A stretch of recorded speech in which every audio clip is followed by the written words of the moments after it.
I am, for those of you who are here straight away, who are punctual, I love that, 6:30 on the dot. I am Rebecca Sparrow, and I'm so excited tonight to bring you the Welcome to Money IQ webinar about, this is exciting, purchasing your first car. I don't think there's any more exciting topic when you are an older teenager, maybe even in your 20s, about this idea of finally having that independence of having your own car, not having to borrow a family member's car or get lifts off your friends, but finally to have your own car. So, I'm going to start off quickly by doing an acknowledgement of country and say I want to pay my respects to traditional owners of the land. So for me in Brisbane, that is the Yagara and the Turrbal people, and pay my respects to elders past, present, and emerging. So I'm so grateful to be living and working on the land of First Nations people. And before I introduce our panel, two things I want to say. Number one, if something happens tonight, for those of you who are watching live, we've got lots of people in the future who are watching this. But if you're watching live tonight and something happens and you have to walk away from your screen, that's okay. This whole thing is being recorded and you will be sent the replay within about 48 hours. So don't panic about that. The second thing I want to say before I introduce our panelists is a bit of a brief disclaimer. This is important. The information in this webinar is general educational information. It is not financial advice. Nobody wants to be taking financial advice off me. Let me say that right now. The information is designed to improve your financial literacy by increasing your awareness and understanding of the topics discussed. So this webinar, of course, has been brought to you by the Financial Basics Foundation and Suncorp. So they are here together. And I'm going to introduce our panel to get this going. We have got Katrina Samios, who's the CEO of the Financial Basics Foundation. Katrina, give everyone a wave. Hi, everyone. Down there. And Katrina, quickly tell me, what was your first car? It was Tell a us. mango meteor, a Ford meteor, mango color. Fabulous. Nice. I love it. Mate, Not I'm from orange, not Queensland. yellow, mango. Nice. Okay, we have got Elise Elliott, who's a journalist, a presenter, and a motoring specialist. Elise, what was your first car? No, it was a Volkswagen Golf convertible, and I was never sure I'd make it to my destination. But I Sometimes bet I it had to looked push good. that car. A lot of times I had to push that car. But that's a cool sounding car, Elise. Oh yeah, but did it work? Not really. We don't care about that bit. Actually, we do care about that bit. And I'm finally going to Brooke Gibson, who is, of course, from Suncorp Bank, who's going to keep us on the straight and narrow tonight. Welcome, Brooke. Good evening. And Brooke, what was your first car? My first car was a black Suzuki Swift. Nice. Nice. Well, everyone sounds better than mine. Mine was a Holden Barina for about 1993 with no power steering, no aircon, and little wind the windows. But I loved it. Got to say, it was a heavy car to do 3-point turns in, though. All right. Tonight we're going to be covering, these are some of the topics we're going to be covering. We're going to be covering when you're thinking about dreaming of your first car, okay, we're going to look at the desire versus the practicality. Okay, so that's the first one. Like the car that you're dreaming of, is that actually going to be the first car you're able to get and what you need to keep in mind? We're going to be talking about actually paying for that car. Like you can have the idea for the car, but actually paying for the car. We're going to look at scams. This is really important, okay? Looking at the scams that are out there because we don't want you to lose any money, hard-earned money, right? You don't want to be throwing that down the drain. So we'll look at scams and just the ongoing costs of a car. It's a bit like a phone, right? One part of it might be buying your first smartphone, but then the other thing is the bills, right? So it's looking at what are the costs going to be of that car? So things like rego and petrol and repairs and that kind of thing. But let's get started and jump straight into buying your first car. It's such an exciting moment, I think, when you have been dreaming about the car that you want and you've been, probably saving your money. If you're lucky, you might have been given some money to buy a car. But there are different things, obviously, that we need to keep in mind. So I'm going to go straight to Elise, I think. Elise, what do teens need to keep in mind, and what advice would you give parents about steering teens in the right direction of like getting that first car of what it should be? Well, a friend's son turned 16 today, and the first thing he did is straight away get his license. So happy birthday to Seb there.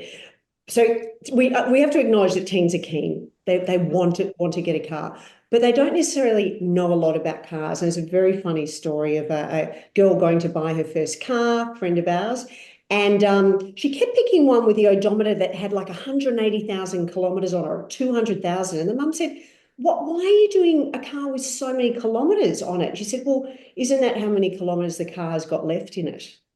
Until it, I don't know what, just disappears into thin air. I'm not sure. But, so one thing parents should do is not assume your kids know. They're still young, learning, So number one, let's go easy on our teens and don't assume they know a lot.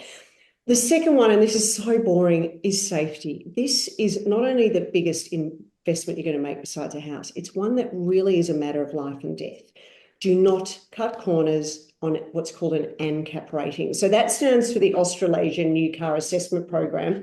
They crash test cars and they'll give it a rating of 0 to 5 stars. Don't cut corners on this. Go for a car with a 5-star ANCAP rating. And that's a very, very important thing. 3, no hidden costs. I know we'll get to that a bit later, but as you said, like the phone analogy, it's not just the outlay. There is depreciation, especially if it's a new car. The minute you drive it out, bonk, down goes the price. Insurance, registration, maintenance, servicing, petrol or electricity. There are a lot of hidden costs, so build that very much into your budget. And fourth, please do like an advanced driving course or a refresher course with driving with your parents, because you are behind what is a weapon in many ways. Now, it is a symbol of freedom, but it's a very powerful thing. So be smart about it. So there'd be my four sort of main tips for parents and teens. At least what I think is interesting is that when I was a teenager, when I was growing up, the mentality was definitely that kids would drive kind of, I'll be honest, junky cars, right? Like you would go and, I had friends who went and had $3,000 and bought, a car that wouldn't be safe. And now I feel like we're a lot more aware. So you talking about, was it ANCAP? Is that what you said? ANCAP, yeah. Yeah. So that idea of, in my day, we were driving cars that I think were probably quite unsafe, actually. But you're sort of saying we don't really want our kids driving bombs like that. We want them to be safer than that, don't we? Yeah, very much so. And that idea of the bomb, I mean, some of these cars don't have ABS brakes, for example, and a lot of this stuff you do need. But the other thing is that cars are coming down in price. With the market's flooded with so many different car brands, a lot of EVs coming out of China. America's really keen to break into the market. There's really cheap Korean cars. So it really is a buyer's market in many ways. Plus, there's a lot of used cars that are coming onto the market that aren't that old. So if someone's leased a car after 4 years, they'll be looking to sell it. So, you don't have to buy a bomb anymore. And cars mechanically are amazing today. Like I said, not only did I push my car, I pushed a lot of boyfriends' cars. You go on a date, you're pushing their car and you're like, really? So that just doesn't happen anymore. I mean, but we have added complexities, which is a chat for another day, like distractions like mobile phones that we didn't have. Sex itself is a big distraction. And I want to interrupt you for a second. You said earlier, I'm thinking of some people who are watching this who really, I'm going to say, are like me, coming from a very low baseline of what they know about cars. So earlier you said, make sure it's got, did you say ABS brakes? Yeah. Tell the people what that means. So it's a different braking system. So we grew up with brakes that were sort of a different type of brake. So if you were skidding towards a crash, we were told to sort of pump a brake. Now it's totally different. So if you're skidding towards a potential crash, you just have to slam on the brakes. So the whole system of a car is differently built today, which is safer for us. There's all these things like lane assist and for airbags. I mean, when I grew up, seatbelts were an optional extra, Yeah. They had ashtrays, but they didn't have seatbelts, so we've come up very... Yeah, but that's good to keep in mind. Yeah, we've Yeah, come a yeah. very long way in terms of cars. But the thing is about that, you'll find most new cars, or if you're buying a secondhand car that's relatively new, Mm. you're not going to buy a bomb. Yeah. Yeah. Okay. Well, I think that's really good to establish that for parents and carers watching, it is different now. So that idea that we had of it's okay for kids to be, driving around in a, in a unsafe car, that mentality is gone, and the cars that are on the market now are much safer. Brooke, I'm going to throw to you now because let's talk about the painful part of this, which is paying for it. Right? I guess Main from point of this, Brooke, which is we've got the idea of the car, and of course, when we go, it's like anything in life. You can have an idea of the type of car that you want, but then there are practicalities and in the Money IQ videos that people will find on the Financial Basics Foundation website, you'll see them talking through what are you using the car for?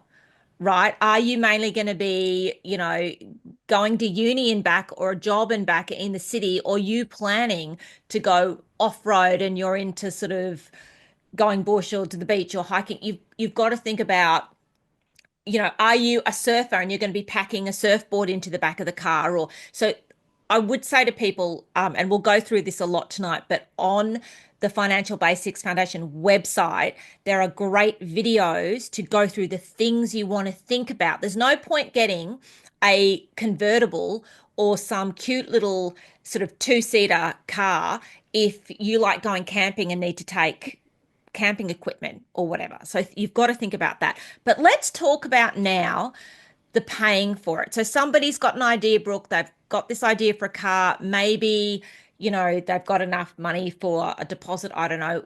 Where do you come into it? What do we do with paying for this car? I guess from a banking and finance lens, it is important. And my stepson, who is 16, he's about to go through this. It is important to look at the total affordability, not just the purchase price or the price of the vehicle. And, That's no fun though, Brooke. You dream killer. No, keep going. And look, coming off what Elise said, teens are so excited. This is a point in their life where they're about to get their freedom, their independence. But it's also important to remember the ongoing costs: insurance, registration, fuel, tolls. And that will determine how much they can afford when it comes to buying a car. And look, even choosing a reliable, used vehicle is cheaper to insure and maintain, and can free up, other money for other goals like travel or a PlayStation and so forth.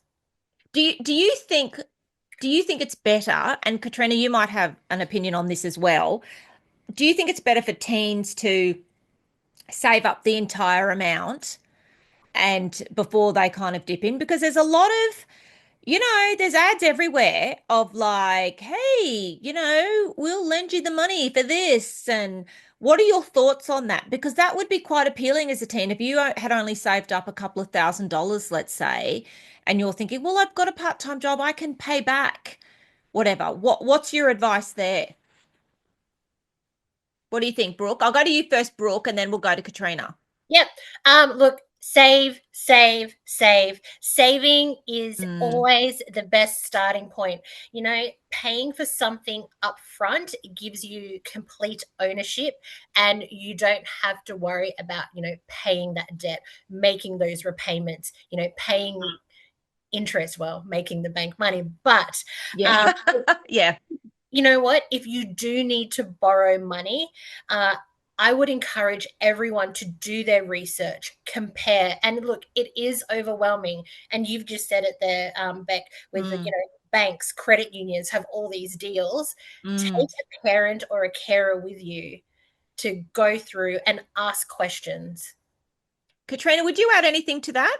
No, completely agree. Our principle and the philosophy that we would encourage is exactly that we encourage young people to start saving early, to set a smart goal and work towards the opportunity to pay for your car up front, but also such an incredible learning moment for families to sit with their teens to work through that. It's such a milestone, and it's what we call a stickable moment. So working through budgets, comparing sites, comparing loans, doing all that stuff, it's such an important opportunity to build financial literacy and build financial capability.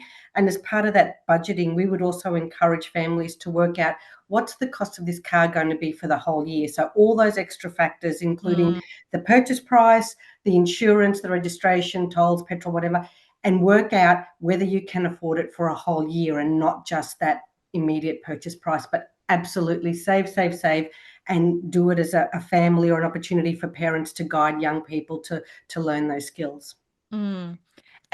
Elise, talk to me about the fact that, if you're buying a new car, the moment you drive it off that new car lot, there's an ugly, ugly thing called depreciation. So talk to me. So it's the big conundrum, isn't it? It's new versus old. What should you do? And look, there are actually merits to both. The benefit of new cars, they come with warranty, and some are up to 10 years, which is amazing. Discount the value of a warranty. And when you're looking at a secondhand car, see if it's still got a bit of warranty on it. If it's only a few years old, it may still. They often have cap price servicing, which is really good too. And you know the exact specifications of the car if it's new. There's no rust in it. There's no surprises down the track. You're going to get what you sort of paid for.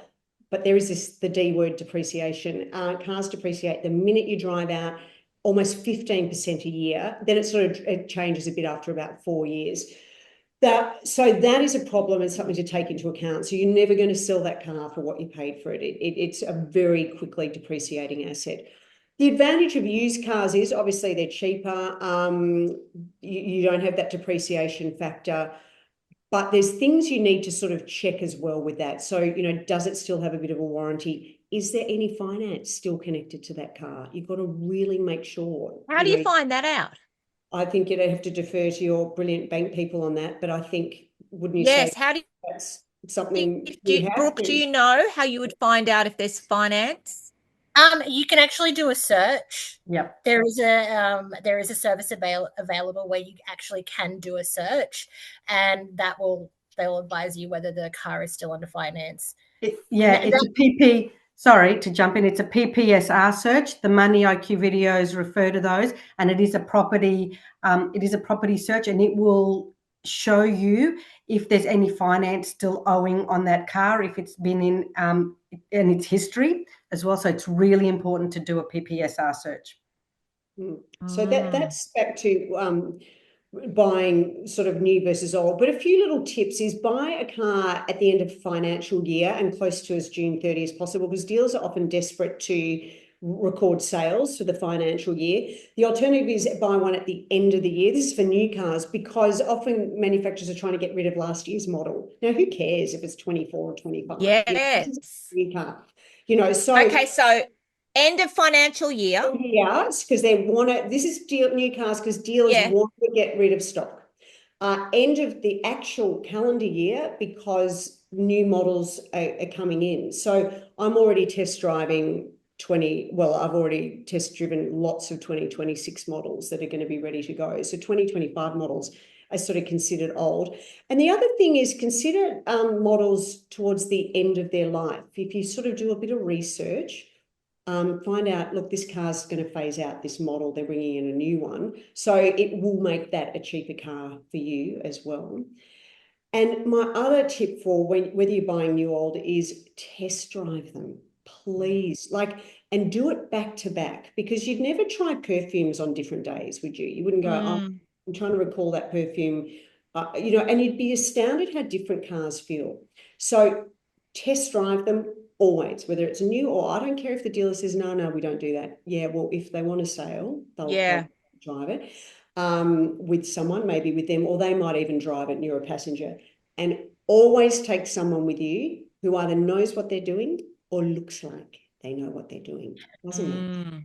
Take it till you make it, but don't go alone to these things. Yeah. Very, very good advice there, particularly. So that's really good to remember. End of financial year or end of the calendar year, good times to get a car. Or if they're phasing out a model, okay, and then they're going to want to get rid of those ones, so then you can snap one of those up at a little bit cheaper. Let's talk about scams because I feel like there has been an increase. I might be wrong, but I feel like there's been an increase in people getting scammed with buying cars. So, Brooke, talk to me about that, about what we need to look out for because sometimes, especially on maybe social media, there can be people saying, "I've got this car for sale," and you think that looks amazing and it's a good price. And what have we got to look out for? If it's too good to be true, then it's Mm. too good to be true. Yeah. Um, Look, as someone that works very closely with our financial crimes teams in the bank, scams are at an all-time high, and scammers are finding new ways to either take your money or take your personal information. So Mm. never share your bank details. And when it comes to, making that deposit or making that payment, never send anything through anything unverified. Just always use secure payments.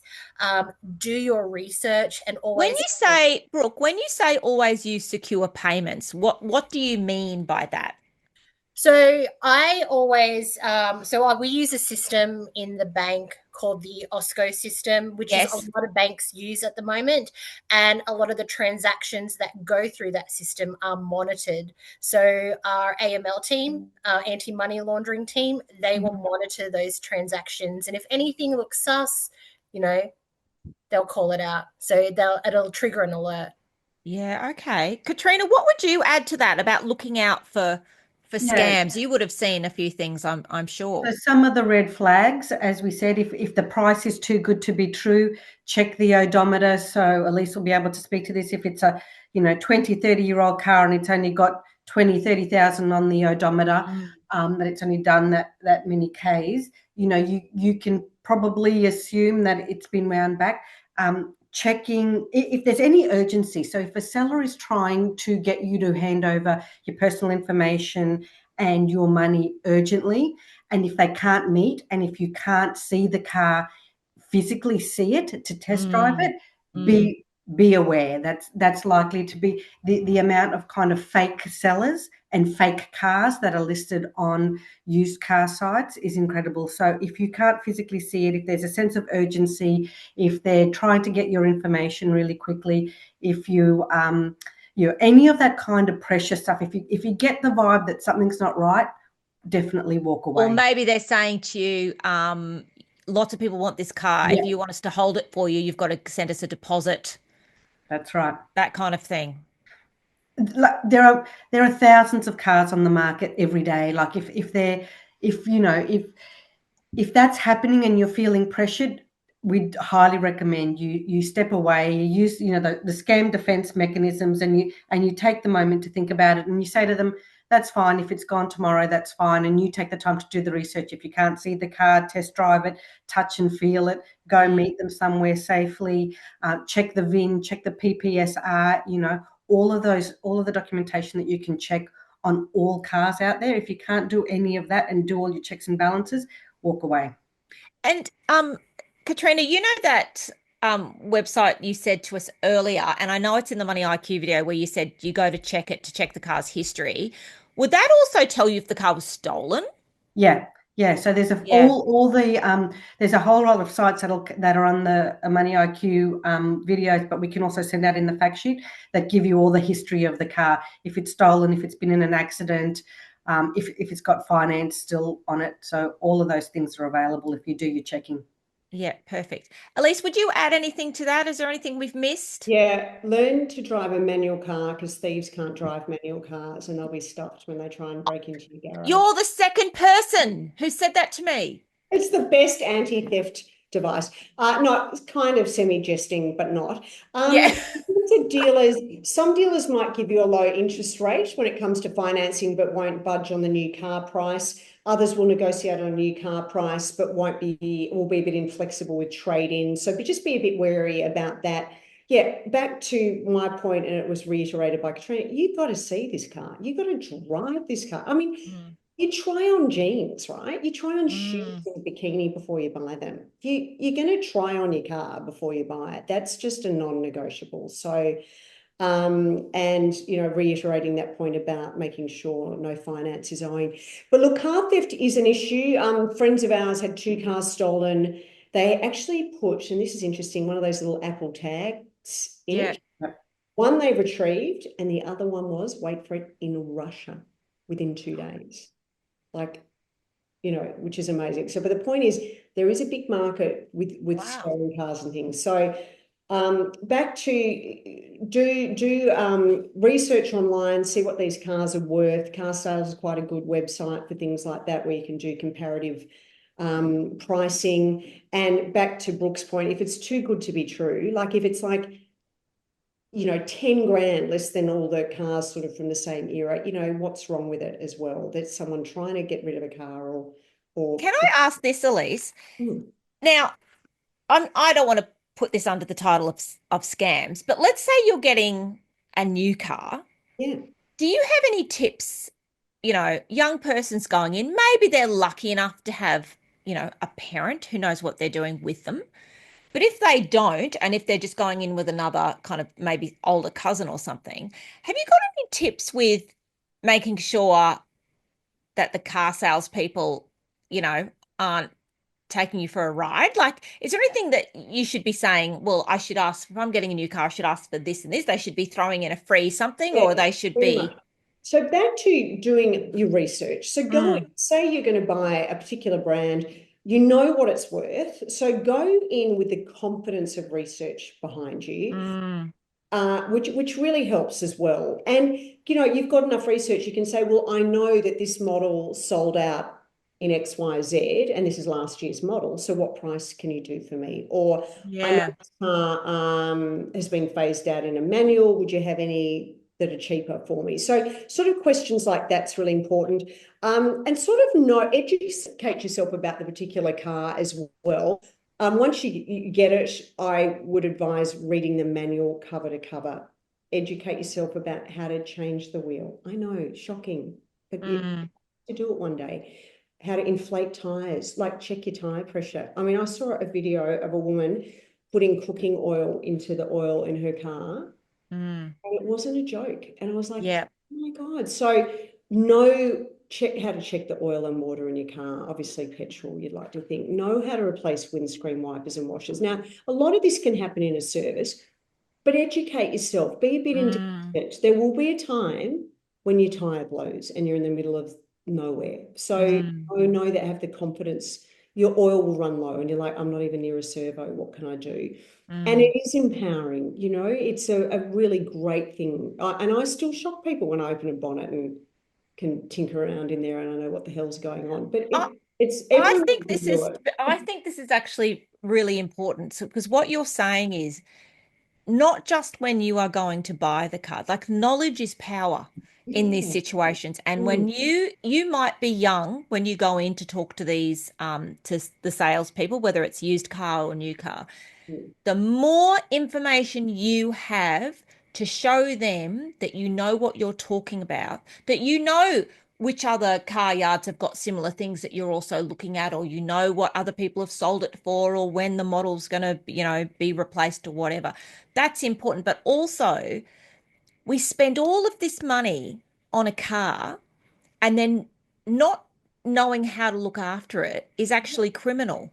You've saved up. I'm thinking back to myself as a teenager.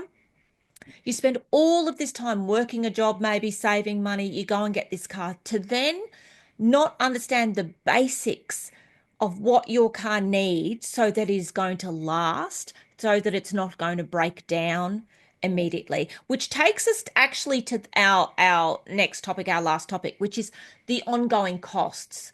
So Brooke said at the beginning, you know, you've got this idea, my car is, $22,000 and I've saved up $22,000. That is not the only cost of this car. It's not the only cost of this car. So let's talk through, Brooke, you talk me through some of the things we need to keep in mind with the ongoing costs. What Insurance. comes? Insurance Insurance, is a big right. one. I literally just paid mine. Yeah. Yeah. So Yeah. insurance, registration, fuel, Mm. and then you've got all the little things, you've got tolls. If you live in an area where you have to get from A to B, and the most efficient way is to go via a toll. Tolls aren't cheap. And you know what? There are also things that do pop up. You've got, if you, like you said, if you do break down, whilst you can learn to change the tire and so Yeah. forth, you can get roadside assistance as well, which Yeah. is an annual fee. And there are going to be times where you have a small emergency, and you kind of also need to think about putting some money away for that. I call it the rainy day fund. um, Mm. and look, it might be 10, 20, $50 a week. And look, if just put it away. And when it comes time to use it, you don't have that added stress and anxiety of having to pay for something to fix your car. I would also say that when I was growing up, that I always kept $20 in an envelope in my glove box so that if I ran out of petrol, I had money for petrol. And I know now, who has cash and whatever, but still, if you're have got no money in your bank account. You know what I mean? You don't want to be caught out with the tank on empty and you've got no money in your bank account. So I would still suggest actually it doesn't hurt to have $20 or $50 in your glove box as an emergency backup. There's nothing worse than running out of petrol somewhere and being stranded. But at least what else would you say about ongoing costs that we need to keep in mind? So obviously services. So book in for Yeah. services. Now, a lot of these could come under a warranty, which is why I keep getting back to that. Don't discount how important a warranty is. It's so Mm. lovely when they go, oh my God, you need your mega service and new tires and grease and oil change, and it's covered by warranty. So, but be really diligent about services, you diligent about going to the doctor, different appointments, your hair. I mean, people Mm. prioritize hair appointments. Your car services are really, really important. So definitely prioritize them. That's a cost. Petrol, as we know, or with a lot of hybrid and EV cars, there's still costs involved with that as well. So, and another little tip, it's not really a tip, this is a gripe. It's a bit different, Becca. Tell us. Keep your car clean. Don't treat it like a tip. Actually, Yeah. it's really bad for the paint to not wash it and not look after it. So if you've got one of those, you're parking under a tree and it's covered in bird and possum poo and Mm. leaves and pollen and dirt, really look after your investment as well. Treat it like Mm. you treat your home. I won't say your room because I've got a teen and I know how they treat their room, but separate issue. But I think, look after your car. Be proud about this choice and be proud about Mm. this asset and look after it. So keep it clean.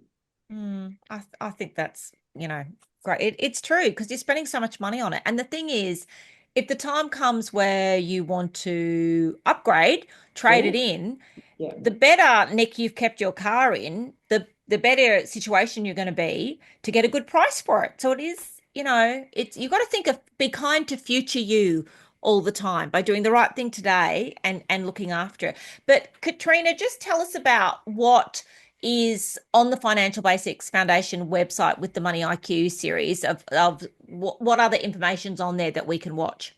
Yeah, so this is the launch of the driving series, which are 4 videos. Most of the topics that we've covered today, from how do you choose your first car, how do how you should pay for your first car, scams to avoid, and that's the information that's covered in the 4 videos. But you've seen the other Money IQ videos which we've done, which are on banking and getting your first job, and any of the resources that are on our site are free for anyone to access, and we encourage parents and young people to come along, have a look at the website. There's online courses, there's fact sheets, there's information there. The videos will sit on our website and in our YouTube channel, although for some young people that might not be an option for them in the next month. So we've got them all on our website, and I encourage you to have a look. Reach out to us, info@financialbasics.org.au, if you have any questions. We will send out a fact sheet and the recording of this session, as well as a link to the MoneyIQ videos in the next couple of days. So stay tuned for that. And Katrina, just tell me, as we wrap up, just tell me something, just tell me about the Financial Basics Foundation and why you are so passionate about kids and teenagers being financially literate. Actually, interesting. I will tell a little bit of a story, which was from a gentleman who was working in a debt collection agency, and he'd worked in debt collection for his whole entire life. And one of the stories that he kept speaking about, and why he was actually passionate about young people and financial literacy, was young people who got in trouble, who then became his customers because they didn't have insurance on their first car.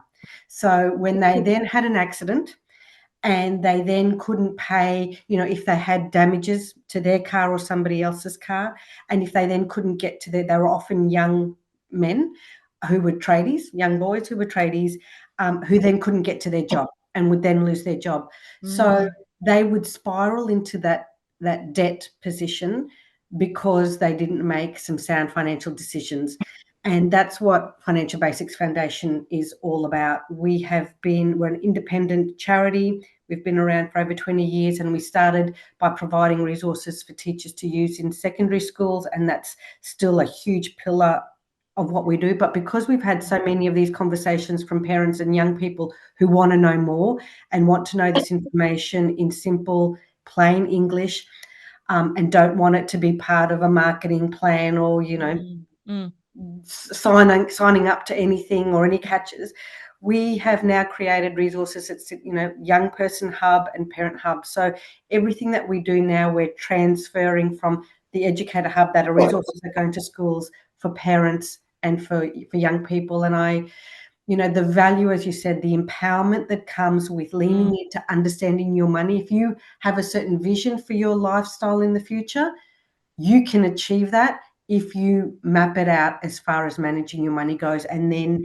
you have the freedom to do all those things because you've set your finances in place, and then you can have the life and the car and all the things that you want to have. So, I mean, how passionate we are about young people and having financial literacy and financial capability. So, that's what we do. It's so good. And I know that tonight there will be teachers watching and schools. So there's lots of resources there. So again, go to the Financial Basics Foundation website. But this is a great conversation to have in classes, in maths classes and life skills classes, about getting your first car and the responsibilities that come with that. And also how exciting it is, because it's exciting to get your first car.